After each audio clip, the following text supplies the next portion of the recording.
এটার উদ্দেশ্য আমি যেটা বলছি যে আর্ন সেটেলমেন্টের ভিতরে নিয়ে আসছে এবং ইকোনমি এবং এই সোসাইটিতে কন্ট্রিবিউশন করলেই তারা সেটেলমেন্ট পাবে এবং এটা 60 পেজের কথা আমি আগেই বলেছি।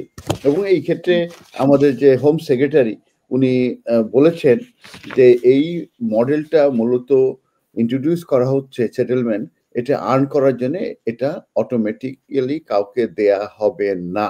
এবং যারা ইন্টারেস্টেড আছে তারা অবশ্যই এইটা কনসালটেশনে যাবে এবং তাদের ভিউ দিতে পারবে এবং তাদের রিকমেন্ডেশন এবং তাদের মতামত দিতে পারবে। তো এইবার আমি আসবো যে এই কনসালটেশনে কি কি পরিবর্তনের কথা বলা হয়েছে সেটা নিয়ে আমি আলোচনা করব। প্রথম হচ্ছে যে আর্ন সেটেলমেন্ট, যেটা আমি বলেছি যে ইকোনমি এবং সোসাইটির কন্ট্রিবিউশন করতে হবে লং টাইম ধরে, তারপরে তারা পাবে। তবে এটা 4টা বেসিস এর উপর নির্ভর করবে।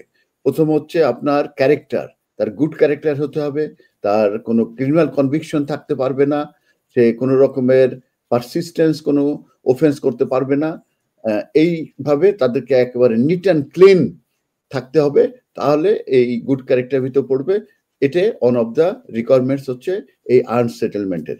সেকেন্ড যেটা বলা হচ্ছে সেটা হচ্ছে যে ইন্টিগ্রেশন। ইন্টিগ্রেশন বলতে আমরা বুঝি এখানে কালচার আছে, এখানকার যে ইংলিশ জানা কিংবা অন্যান্য যে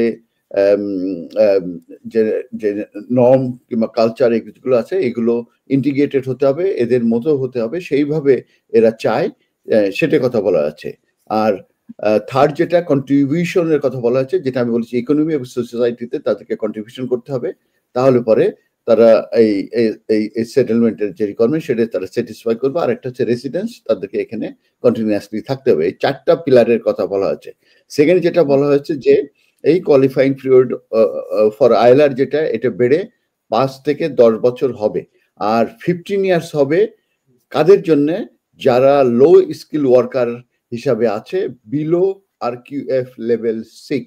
আমরা জানি 22nd of জুলাইয়ের পরে কিন্তু লেভেল হাই হয়ে গেছে, লেভেল 6 হয়ে গেছে, কিন্তু 22nd of জুলাইয়ের আগ পর্যন্ত কিন্তু সিন্স 2020 থেকে যখন স্কিল ওয়ার্কার ইন্ট্রোডিউস করা হয় তখন কিন্তু এটা 3 to 5 এটার লেভেল ছিল। সেই লেভেলটা কিন্তু বেড়ে গেছে এবং 170-80 এই যে লেভেল 3 থেকে 5 ছিল সেগুলো কিন্তু অলরেডি জব টাইটেল গুলো কিন্তু আউট করে দেওয়া হয়েছে, সেগুলো আর কিন্তু নাই। কিন্তু যেগুলো আছে সেগুলো 29 পর্যন্ত, 27 কি 9 পর্যন্ত মনে হয় এটা রাখা হবে, আইলার পাওয়া পর্যন্ত, সেটা বলা হয়েছিল। তো এখন যারা লো ওয়েজেস কিংবা লো ইনকাম কিংবা লো লেভেল যাদের কথা বলা হয়েছে তাদেরকে 15 ইয়ার্স অপেক্ষা করে তারপরে তারা আইলার পাবে। এরপরে রিডাকশনের কথা বলা হয়েছে যে এই যে 10 কিংবা 15 ইয়ার্সের যেটা কথা বলা হয়েছে সেখান থেকে রিডাকশন হতে পারে। কারা এই রিডাকশনটা পেতে পারে? সেটা হচ্ছে যে যাদের ইংলিশ প্রফিসিয়েন্সি থাকবে, যারা ভলেন্টারিং কাজ করবে এবং যারা হায়ার ট্যাক্স কন্ট্রিবিউটর থাকবে, তারা এই রিডাকশনের ভিতরে যাবে। তারা তো 10 ইয়ার্সের আগে তারা পেতে পারে। এরপরে যেটা বলবো যে ফাস্ট ট্র্যাক সেটেলমেন্ট অ্যাক্টের কথা বলা হয়েছে যে তারা 5 বছর কিংবা 3 বছরও তারা সেটেলমেন্ট পেতে পারে। তারা কারা? যারা হায়ার আর্নার্স, যারা এন্টারপ্রেনার্স, যারা গ্লোবাল ট্যালেন্ট এবং ইনোভেটর ফাউন্ডার ভিসা হোল্ডার্স এবং ফ্রন্টলাইন পাবলিক সার্ভিস ওয়ার্কার্স, যারা তারা 3 অথবা 5 ইয়ার্সে যাদের জন্য যেটা প্রযোজ্য তারা কিন্তু সেটেলমেন্ট পেতে পারে। অথবা 5 ইয়ার্সের মধ্যে তারা পেতে পারে, মানে আগে সিস্টেমে। এটাকে ফাস্ট ট্র্যাক সেটেলমেন্ট বলা হচ্ছে। হাই ট্যাক্স কন্ট্রিবিউটর যারা আছে কিংবা আপনার ফ্রন্টলাইন পাবলিক সার্ভিস ওয়ার্কার 50-60,000 যাদের ইনকাম মোর দেন 50,000 তাদের কথা বলা হচ্ছে। এরপরে যেটা আছে ইলিগাল যে মাইগ্রান্ট, কেউ যদি ইলিগালি এই দেশে আসে, আসার পরে কোনোভাবে যদি সে লিগালাইজ হয় তখন তাদের জন্য, এবং কেউ আসার পরে যদি ওভারস্টে হয়, ওভারস্টের পরে যে যদি সে লিগাল হয় সেই ক্ষেত্রে তাদেরকে কিন্তু 30 ইয়ার্স তাদেরকে কিন্তু অপেক্ষা করতে হবে সেটেলমেন্ট পাইতে গেলে। এরপরে 30 বছর, 30 ইয়ার্স। এরপরে মাইগ্রান্ট, সে কেউ লিগালাইজ হলো, লিগাল হওয়ার পরে যদি সে বেনিফিট নিতে থাকে কন্টিনিউয়াসলি, তাদেরকে ফেস করতে হবে 20 ইয়ার্স। অথচ বেনিফিট যদি তারা না নেয় তাহলে কিন্তু তারা 10 ইয়ার্সে পাবে।